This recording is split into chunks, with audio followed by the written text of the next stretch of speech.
Following up a brand new Mario game, I absolutely adored playing Super Mario RPG this year.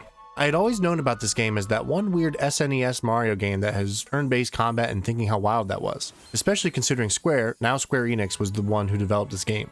Shout out to the Wizard and the Bruiser podcast. They did a full episode on Super Mario RPG about the remake and the original one, and I learned a ton of stuff from that. Definitely should check that out if you're interested. This game really had a surprisingly underground following. It released right before the N64 came out, and Mario 64 absolutely changed the game forever. But once the internet and video game blogs became more available, people started to realize how much they loved this game, and it's always been one of those franchises that Nintendo could maybe bring back one day, but it would be unlikely. Well, this remaster that got announced this summer was their way to bring it to modern consoles, and it was a joy to play. This game was a lot of people's first RPG game, and it's perfect for that. The art style is of course full of that gorgeous Nintendo charm.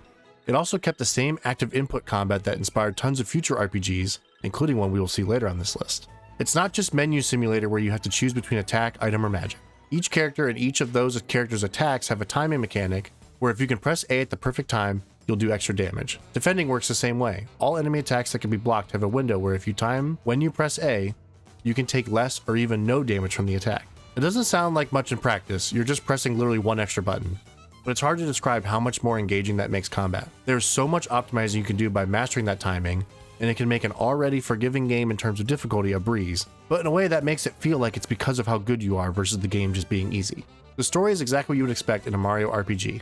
That bad guy has stolen a bunch of stars and you need to travel around the world collecting them. The twist, however, is that Bowser isn't the bad guy, it's Smithy, who creates these animated weapons that are taking over the Mushroom Kingdom. Bowser in fact ends up joining the team, and getting to play with Bowser versus against him was a unique concept at the time when this game originally came out. Super Mario RPG is just a perfect little RPG that might have been a little bit too simple to get any higher up on my list, but if I was a dad who had a kid that wanted to get into RPGs, I could not imagine a better game to be someone's first RPG than Super Mario RPG, so it is a wonderful time. I highly recommend it.